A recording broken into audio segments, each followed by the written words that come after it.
Bismillahirrahmanirrahim. Alhamdulillahi Rabbil Alamin. Alhamdulillahilladzi hadana li hadzal din wa ma kunna linahtadiya laula an hadanallah. Wassalatu wassalamu ala Rasulillah wa ala alihi wa sahbihi ajma'in. Amma ba'du. Assalamu alaikum warahmatullahi wabarakatuh. Ang lahat ng papuri at pasasalamat ay para lamang at nauukol lamang kay Allah subhanahu wa ta'ala, ang Panginoon ng sanlibutan. Ang Panginoon ng sanlibutan ang pinakamaawain, ang pinakamahabagin. Nawa ang pagpapala at kapayapaan ay mapasa ating mahal na sugo na si Propeta Muhammad sallallahu alaihi wasallam. Mga minamahal kong kapatid sa pananampalatayang Islam, sa pagkakataon ito at sa pamamagitan ng live video na ito, inshallah ay magbigay po tayo ng kunting kaalaman patungkol sa ating pananampalataya. At sa pagkakataong ito ay nais ko pong tatalakayin patungkol sa Salatul Jama'ah o kongregasyon na pagdarasal. Alam natin, mga minamahal kong kapatid sa pananampalatayang Islam, ang salah,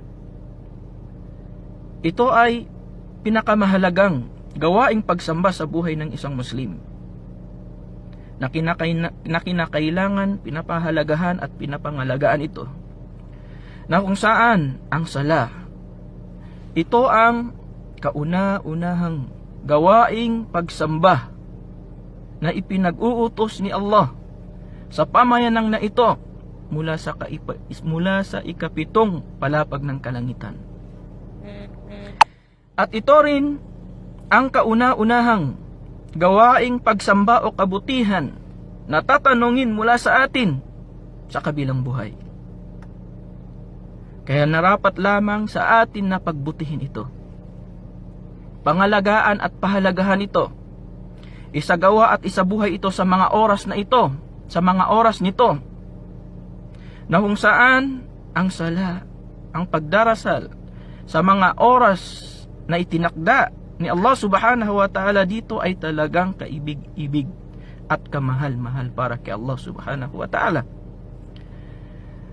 Kagaya ng sa hadith na nabanggit na isinalaysay ni Abdullah bin Mas'ud nang tinanong ang Propeta Muhammad sallallahu alaihi wasallam, mal a'mal ahabbu ila Allah.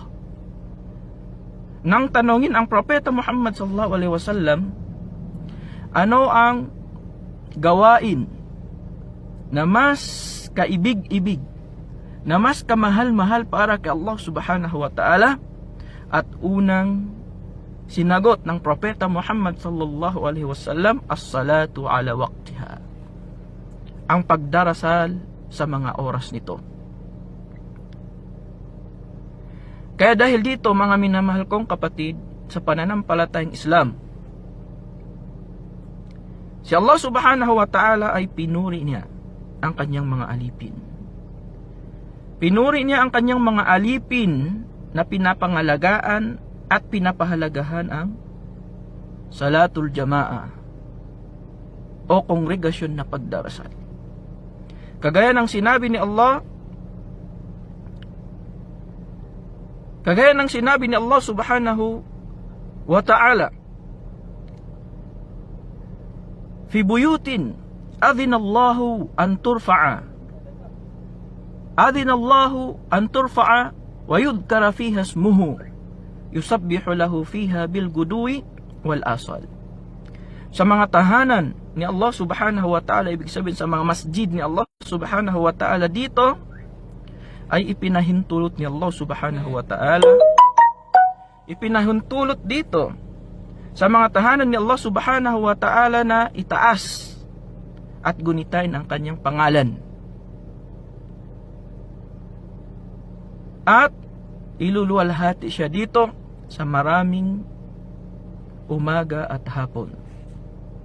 At sinabi ni Allah, rijalun la tulhihim tijaratun wala bay'un an dhikrillah wa iqamis salah wa ita'iz zakah yakhafuna yawman tataqallabu fihi al-qulub wal absar. Mula sa mga kalalakihan, dito pinuri ni Allah subhanahu wa ta'ala. Mula sa mga kalalakihang mananampalataya kay Allah subhanahu wa ta'ala, mula sa kanyang mga alipin, ay hindi maging sagabal sa kanila. Ang kanilang pangangalakal, pagbebenta, ay hindi maging sagabal sa kanila sa pag-aala-ala nila kay Allah subhanahu wa ta'ala at pag-alay nila ng salah, mga obligadong salah na inutos ni Allah subhanahu wa ta'ala para sa kanila, at sila ay nagbibigay ng kawang gawa. Dahil bakit? Yakhafuna yawman tataqallabu fihi al-qulubu wal absar. Dahil sila ay higit na nangangamba at natatakot sa araw na kung saan ay mababaliktad ang mga puso, mababaliktad ang mga mata, ang mga paningin, dahil sa sindak ng araw ng muling pagkabuhay. At sinabi pa ni Allah subhanahu wa ta'ala sa ibang aya, innama ya'muru masajid Allah man amana billahi wal yawmil akhir wa aqama as-salata wa ata az-zakah wa lam yakhsha illa Allah fa ulaika asa ay yakunu minal muhtadin. Katunayan, sila yaong mga sumasampalataya sa kaisahan ni Allah at sumasampalataya sa kabilang buhay. Sila lamang pinangangasiwaan lamang nila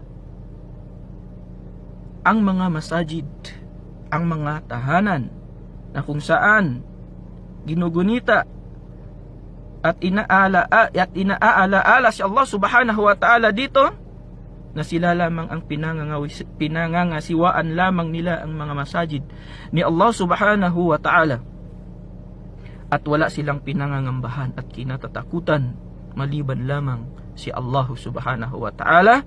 Kaya naman, faulaika asa ay yakunu minal muhtadin. Sila yaong mga inaasahan ay nasa tama at tunay na gabay mula kay Allah subhanahu wa ta'ala. Kaya sa mga ayat na ito, dito pinuri ni Allah subhanahu wa ta'ala ang kanyang mga alipin. Pinuri ni Allah subhanahu wa ta'ala ang kanyang mga alipin na ang kanilang mga puso ay nakakabit, ay nakadikit sa mga masajid ni Allah subhanahu wa ta'ala. So kaya naman, isa sa mga alipin ni Allah ang kanyang pasisilungin sa kanyang lilim sa kabilang buhay, sa hadith na isinalaysay ni Abu Hurairah at iniulat ni Imam Bukhari wa Muslim. Isa sa mga taong pasisilungin ni Allah sa kanyang lilim na nabanggit, sinabi ng Propeta Muhammad sallallahu alaihi wasallam, rajulun mu'allaqun qalbuhu fil masajid.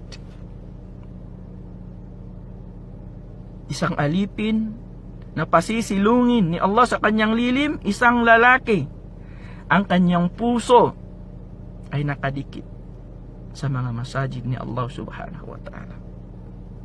Kaya sinabi ni Imam An-Nawawi, ang ibig sabihin dito, ang kanyang puso, ito ay dahil sa syadidul mahabbati laha, dahil sa sobrang pagmamahal niya dito, wal mulazamatu alal jama'ah, at dahil sa pagpapahalaga niya dito sa jama'a, sa salatul jama'a, sa masjid. Kaya ang gantimpala na ibinigay ni Allah subhanahu wa ta'ala sa kanya sa kabilang buhay, isa siya sa mga taong, sa mga alipin na pasisilungin ni Allah sa kanya lilim.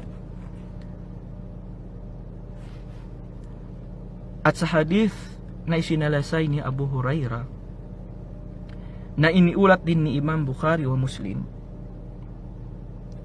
sinabi ng